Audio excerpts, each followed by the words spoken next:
إن الحمد لله نحمده ونستعينه ونستغفره ونعوذ بالله من شرور أنفسنا ومن سيئات أعمالنا من يهده الله فلا مضل له ومن يضلله فلا هادي له وأشهد أن لا إله إلا الله وحده لا شريك له وأشهد أن محمدا عبده ورسوله يا أيها الذين آمنوا اتقوا الله حق تقاته ولا تموتن إلا وأنتم مسلمون يا أيها الناس اتقوا ربكم الذي خلقكم من نفس واحدة وخلق منها زوجها وبث منهما رجالا كثيرا ونساء واتقوا الله الذي تساءلون به والأرحام إن الله كان عليكم رقيبا يا أيها الذين آمنوا اتقوا الله وقولوا قولا سديدا يصلح لكم أعمالكم ويغفر لكم ذنوبكم ومن يطع الله ورسوله فقد فاز فوزا عظيما Amma ba'd.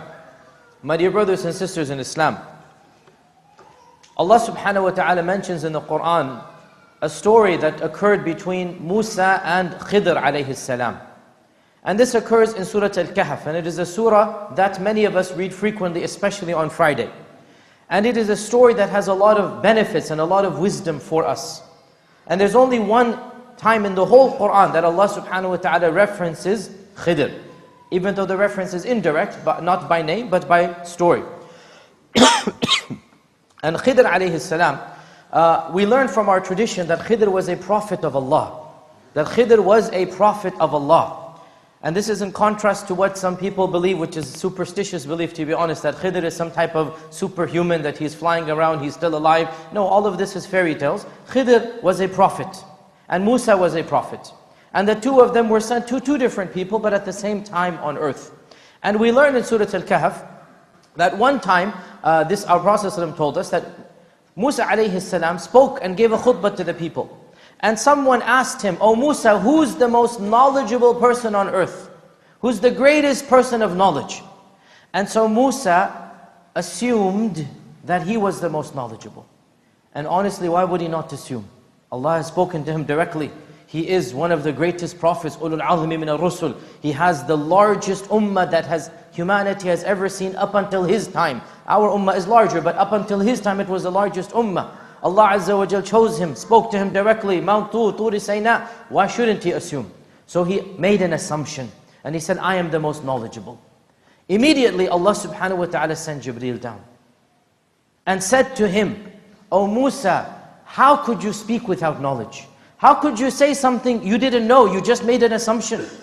You can't just speak about the religion like this. You can't speak about ilm al-ghayb.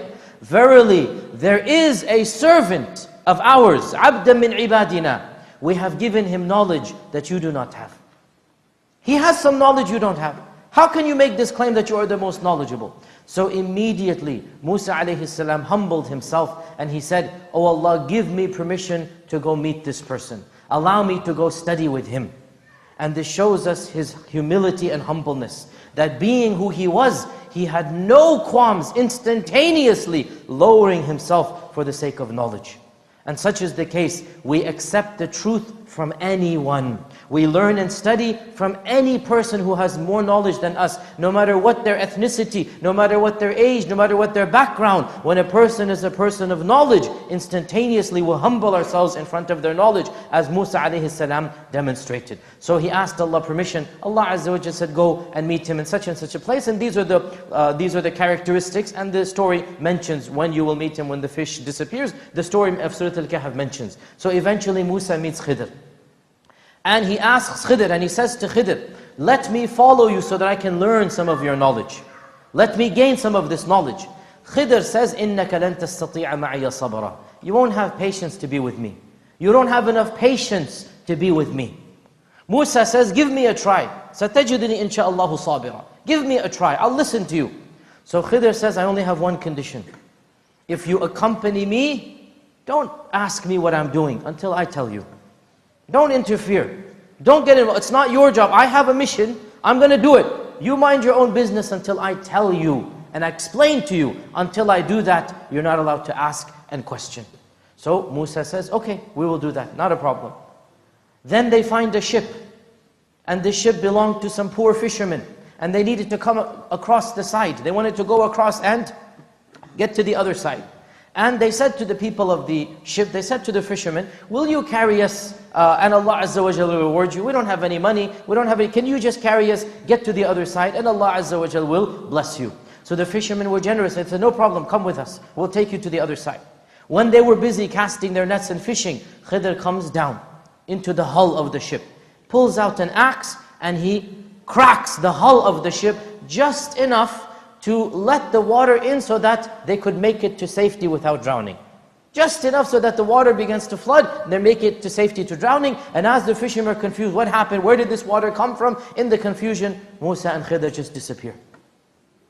Musa says to Khidr, how could you have done this to these people when they were so generous to us? They gave us for free, they gave us a lift and a ride. Why did you do this to them? And Khidr says, didn't I tell you, you don't have patience? Musa says, I forgot. And he genuinely forgot. He says, لا تؤاخذني بما نسيت.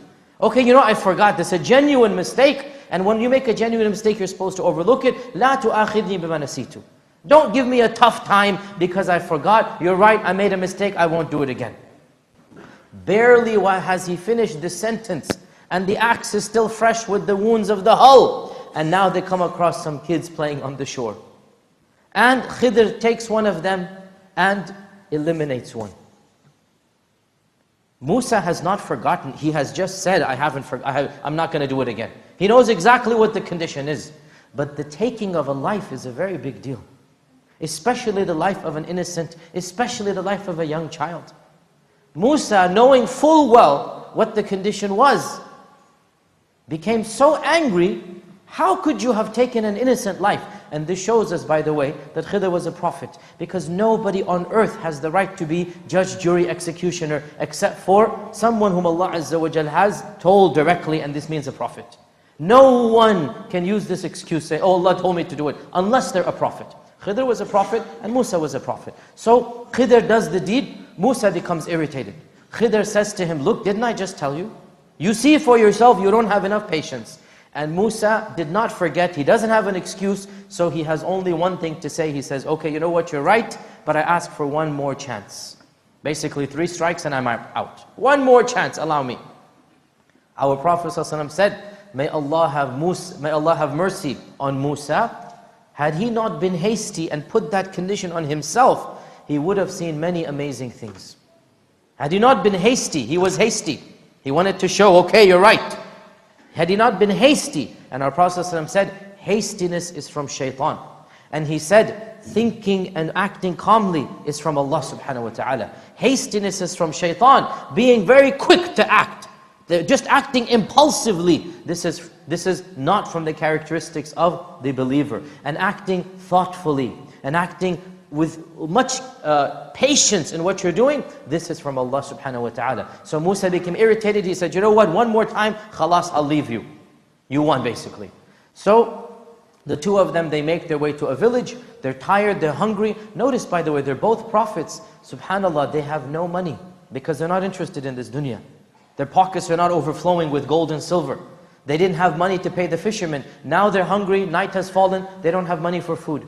And it was the custom of the time, the custom of the world, and this is our Islamic custom as well to this day, that when a stranger comes to your town and village, that stranger has the right for some basic hospitality, basic bread and a cup of water. This is fard, kifaya, that the community has to take care of a stranger that has no other means. You're not going to let a person starve. And this was the culture of that time. This was how it worked. This was how everything worked. Everybody understood this.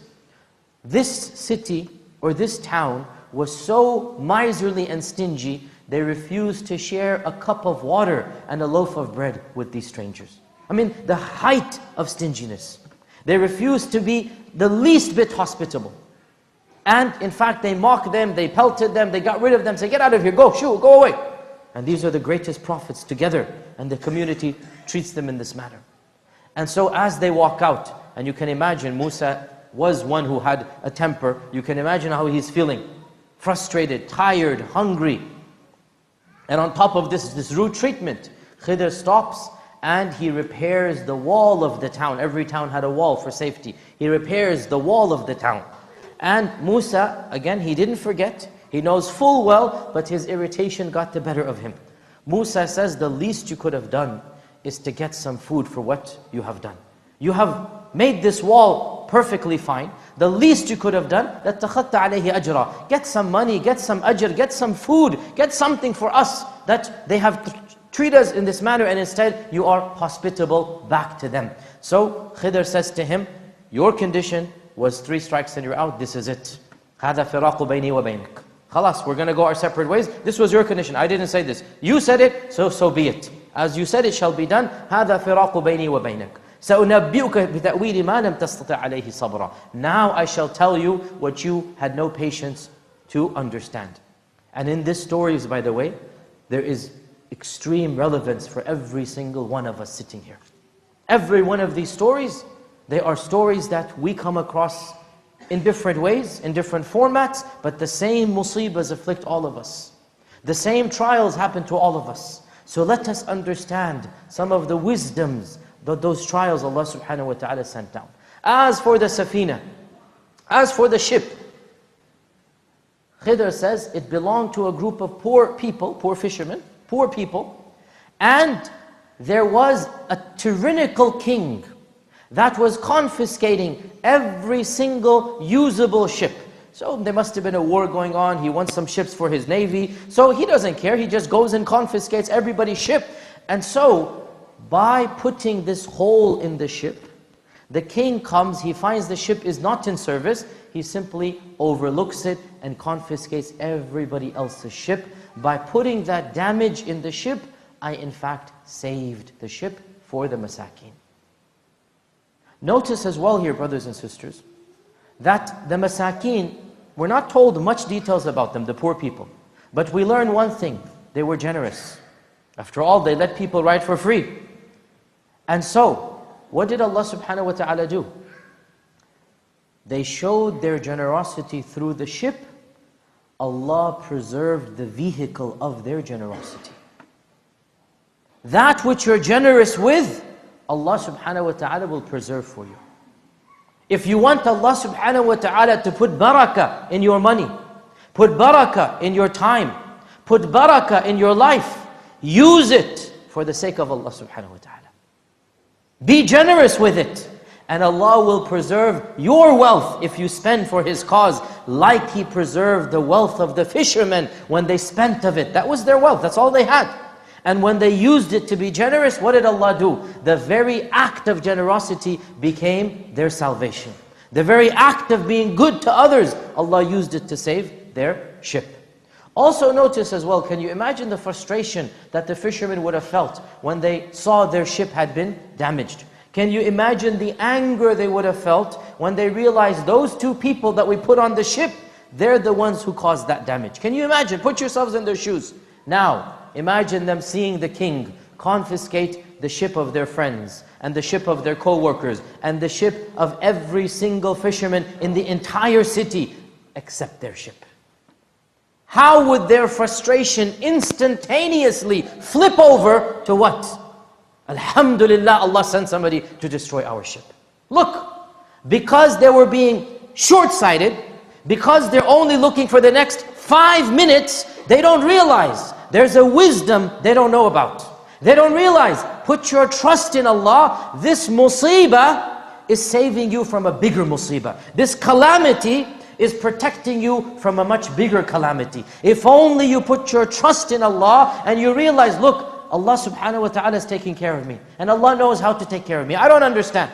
I don't understand why the ship is damaged. Hasbunallahu wa ni'mal wakeel. Inna lillahi wa inna ilayhi raji'un. Allah is going to take care of us. If only they had patience, right? They would have understood. But we are, as a creatures, as a species, we are so impatient. We don't understand. Next time you have some financial loss, next time you're in a car accident, next time a damage happens, next time any musibah happens, remember the story of the fisherman. Remember the story of the fisherman. Put your trust in Allah. If you are truly generous and you're a good person, Allah subhanahu wa ta'ala will use these smaller trials to protect you from much larger trials. Thank Allah subhanahu wa ta'ala that whatever happened wasn't worse. Alhamdulillah, Allah subhanahu wa ta'ala has the right to do as He pleases. Give us patience, O Allah, and make the situation better for us. That's the attitude of the believer. And we learn it from the case of the fisherman. The child, The death of the child. Subhanallah, every parent here knows that the most traumatic thing that can occur to any human is to lose his child. Wallahi, there's nothing more painful than to lose your own child. Every parent here will give himself and herself up 1,000 times before they want their own child to die. This is human nature. Allah created us this manner. And can you imagine the pain and the suffering that those parents would have felt that day when they get the news that the child has been killed in a mad rage? They have no clue. Even now, when we are so used to and immune to death, still, when a tragedy afflicts a child, as what happened in Newtown, Connecticut a few months ago, when that tragedy happened, it shook us to the core, and it should shake us to the core. Can you imagine in those times when this never happened? You didn't have mass murders, you didn't have crazy people just killing kids everywhere. Can you imagine the trauma of those parents? But Khidr explains, and he says, those two people, they were righteous people, mu'minaini. They were good people, they were believers in Allah subhanahu wa ta'ala. And Allah knew that this child would grow up. In fact, I said the worst thing is to have a child that dies. You know, there's actually one thing that is worse than that. To have a living child whose heart is spiritually dead.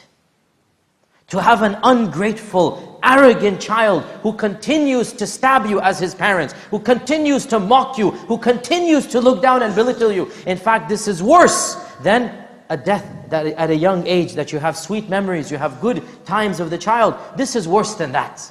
And Allah subhanahu wa ta'ala knew that this child would grow up to be arrogant. طُغْيَانًا وَكُفْرًا. He would be somebody who looks down at his parents. He would be the height of disobedience. So what did Allah subhanahu wa ta'ala do? فَأَرَادَ رَبُّكَ. So your Lord wanted that He substitutes this child for a better child. To give a better child that shall be good to them, that shall be thankful to them, that shall be loyal to them. And so they got the best of both worlds. They had a child with beautiful memories. That child was taken away. And then Allah gave them a child with memories and with a future as well. Next time a calamity happens, next time a musibah happens, next time you lose a loved one, realize, never does Allah subhanahu wa ta'ala take one blessing away except that He gives you a better blessing in its place. This is a rule. This is a rule in our religion. It is the sunnah of Allah subhanahu wa ta'ala. Allah has sunnahs as well. Allah has sunnahs as well. This is the sunnah of Allah subhanahu wa ta'ala. That when He takes something away that you wanted, that you desire, that was a comfort to you, and you have faith in Him. Because look, the parents, mu'minain, the parents were believers, they were good people, they were righteous people. When you have true faith in Allah, never does Allah take something away except that He gives something better in its place. All you need to do is have faith. All you need to do is to have tawakkul in Allah, trust in Allah. Know that Allah loves you more than you love yourself, more than your mother loves you, as our Prophet ﷺ said. When you're dealing with an entity who loves you more than your mother, how come you just let go and say, Allah, you know best. You know best. Oh Allah, give me the patience to overcome this and give me something better than this. We learn this from the story of the second of the three incidents. And the final incident, Khidr tells him that this portion of the wall, it's behind a garden. And this garden belongs to yatimain, two orphans. It belongs to two orphans. وَكَانَ أَبُوهُمَا صَالِحًا. And their father was a righteous man. Salih. He was a righteous man. The father has died. And he's buried treasure for his children, and that treasure happens to be above this wall. If the wall collapsed and the treasure is revealed, if the townspeople didn't give me a glass of water, do you think they would have given the orphans the gold? So I repatched the wall until the orphans يَبْلُغَ أَشُدَّهُمَا, become strong men. They can now defend themselves. And they will find the gold when they are most in need of it. Because when do you really need the money? You need it when you're young, when you're starting a family, when you're starting your career. This is when you need it, not when you're 5 years old. When you're becoming a young man and a young adult, this is the money will become beneficial and you can protect your own money. Now, put yourselves in the shoes of those orphans and their mother. She will be begging Allah, making dua, where is the money, where is the rizq? How am I going to survive? And Allah knows, if He were to answer her dua right then and there, and reveal to her the money right then and there, she sees it, oh, here's the money. What's going to happen? Immediately the money will be confiscated, will be taken away, and her dua was answered, but it wasn't answered.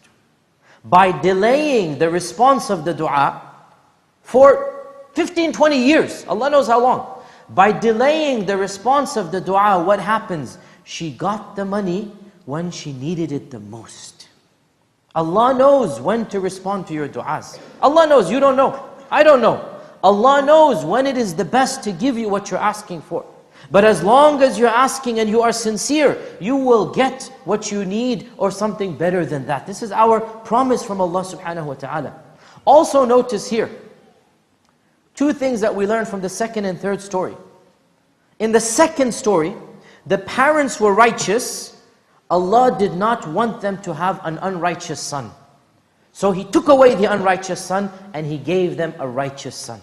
In the third story, the father was righteous and he died an early death. So Allah took care of the finances of those children. Parents, listen to me very carefully. Parents, listen to me very carefully. You want your children to be religious? You want your children to be good to you? You want your children to be forbearing, to be patient, to be birrul walidain? The story has it. Start with yourself before you start with them. If you are good, Allah says they're going to be good. This is the story. What are we learning from it? The second story. The parents were good. So what happens? They got good children. Look at this. The parents were mu'minain. Allah did not want to give them kafirain because they're mu'minain. You want your son and daughter to be good to you? You had better be good in your own personal, private life. You had better have a relationship with Allah subhanahu wa ta'ala. This is the number one way to ensure that your children will be righteous to you. The third story tells us what? Every one of us want to take care of our children. Send them to Ivy League colleges. Want them to have the best education. We're going to bend over backwards to make sure we have the most rizq for them. What does this story teach us? The number one way to get your children money, once again, كَانَ أَبُوهُمَا صَالِحًا. His father was a good man. Allah took care of the kids. His father was a good man. So money just came and they had no idea where it came from. Deen and dunya, this world and the next, it is given when you have a relationship with Allah subhanahu wa ta'ala. And when you don't have that relationship, you neither get this world nor do you get the next. These three stories, brothers and sisters, it teaches us many things, but the fundamental point that I want every one of us to go away with, the fundamental point is what? When you have a good relationship with Allah subhanahu wa ta'ala, even your problems and musibas are in fact blessings in disguise. The believer is never punished for the sake of pure punishment. Anything that happens to the believer is in fact for the benefit of the believer. And therefore, have iman in Allah subhanahu wa ta'ala, and this world and the next will be given to you. Barakallahu wa lakum fil Qur'an al-azim, wa nafa'ani wa iyyakum bima fihi min al-ayati wa dhikr al-hakim. Aqulu ma tasma'un wa astaghfirullah al-azim li wa lakum wa lisa'il muslimin min kulli dhanbin fastaghfiruhu innahu huwal ghafurur rahim. May I ask the brothers to move forward because we have people coming in, so please move forward as much as you can.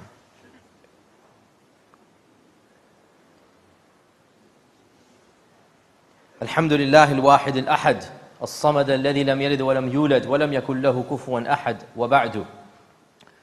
Somebody might ask, that doesn't the Quran say that every musibah that happens to you is because of the sins that you have done? Allah says in the Quran, وَمَا أَصَابَكُم مِّن مُّصِيبَةٍ فَبِمَا كَسَبَتْ أَيْدِيكُم. Every musibah that you do, every calamity that befalls you, every pain, every suffering, it is because of your own sins. And yet my entire khutbah, the first half of it has been, it's not a calamity, it's a blessing in disguise. How do we reconcile this? The response, finish the ayah. Don't just quote half the ayah. Finish the ayah. What does Allah say in the Quran? وَمَا أَصَابَكُم مِّن مُّصِيبَةٍ فَبِمَا كَسَبَتْ أَيْدِيكُمْ وَيَعْفُو عَنْ كَثِيرٍ. Through these trials, Allah forgives much of your sins. The purpose of trials and tribulations on the believer is to raise his ranks up. The purpose of trials and tribulations on the believer is to reward him in this world and the next. And therefore, even a calamity for the believer is not a full calamity, it is a blessing in disguise. It is to prevent a bigger calamity, as we have seen in all of these three stories. Now, how do you know whether what's happening to you is actually just something to save you from a bigger calamity, or in fact it is a genuine punishment? The response is very simple. Look at your own reaction to a calamity. Look at your own response to a trial and tribulation. Anytime a trial afflicts you, anytime you're in suffering and grief, anytime some problem happens, and it causes you to come closer to Allah subhanahu wa ta'ala, you increase your dua, you increase your dhikr, you give charity, you're always conscious of Allah, you're conscious of your own sins, you're conscious of all of this, then wallahi, brothers and sisters, whatever has happened to you is a blessing. Because anything that brings you closer to Allah, it is a blessing no matter what the cost is. No matter what the cost is, to come closer to Allah, you have won a fortune that is worth everything of this world. Everything of this world can be sacrificed, but not your relationship with Allah subhanahu wa ta'ala. So anything that brings you closer to Allah, then know that that calamity is a blessing, even if you don't realize it. You just don't know. You're looking 5 minutes ahead. You don't know the next hour. You don't know the next day. You don't know the next 20 years. Allah knows. If you have true faith in Allah, this calamity is a blessing. You just don't realize it. However, if this calamity causes you to distance yourself from Allah, you turn your back on the religion, arrogance comes to you and you say, oh, why is this happening to me? I gave $5,000 in the fundraiser last year. A'udhu billah, do you listen to this? You think you're going to bribe Allah with $5,000? You think Allah needs you and your worship? If anybody feels that they don't deserve any type of musibah, then wallahi that attitude shows that they deserve the worst musibah. The arrogance to put your judgments against Allah, I don't deserve this. Who are you to judge what Allah subhanahu wa ta'ala does? The very fact that you feel so arrogant that you can comment on Allah's qadr, it shows that you really don't have iman. Because the essence of iman is to humble yourself in front of Allah.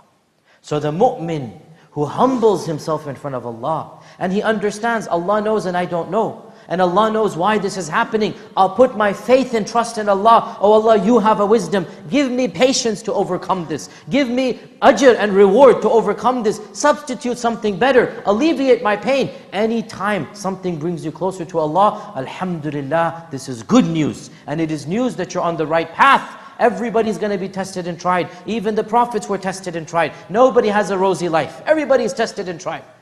So if those trials bring your iman higher, that's good news. And if you find that your iman withers, if you find that your relationship with Allah is destroyed because of worldly calamities, then wallahi, this is time for you to pause and rethink things through.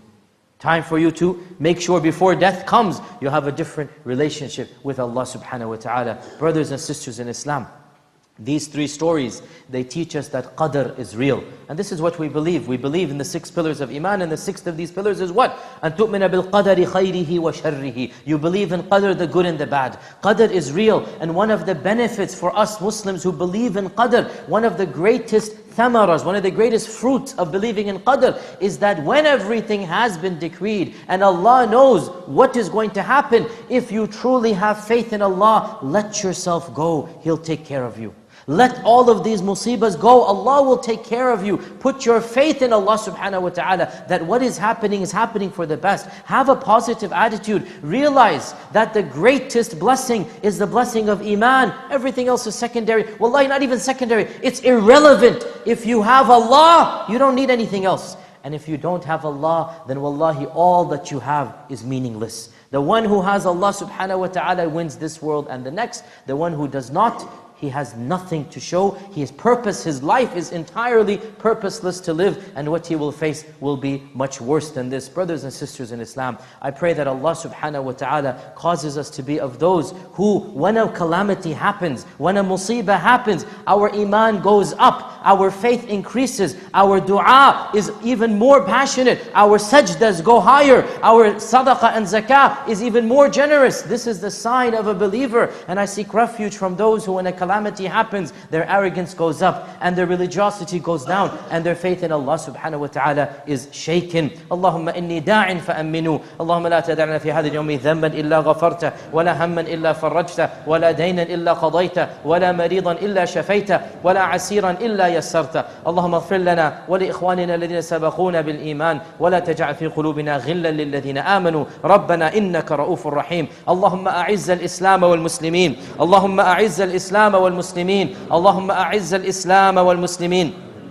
اللهم من أرادنا أو أراد الإسلام والمسلمين بالسوء فأشغله بنفسه واجعل تدميره في تدبيره يا قوي يا عزيز. عباد الله، إن الله تعالى أمركم بأمر بدأ به بنفسه وثنى بملائكة قدسه وثلث بكم أيها المؤمنون من جنه وإنسه، فقال عز من قائل عليما: إن الله وملائكته يصلون على النبي يا أيها الذين آمنوا صلوا عليه وسلموا تسليما. اللهم صل وسلم وبارك وأنعم على عبدك ورسولك محمد وعلى آله وصحبه أجمعين. عباد الله، إن الله تعالى يأمر بالعدل والإحسان وإيتاء ذي القربى وينهى عن الفحشاء والمنكر والبغي يعظكم لعلكم تذكرون. اذكروا الله العظيم يذكركم واشكروه يزد لكم ولذكر الله تعالى أكبر. وأقم الصلاة.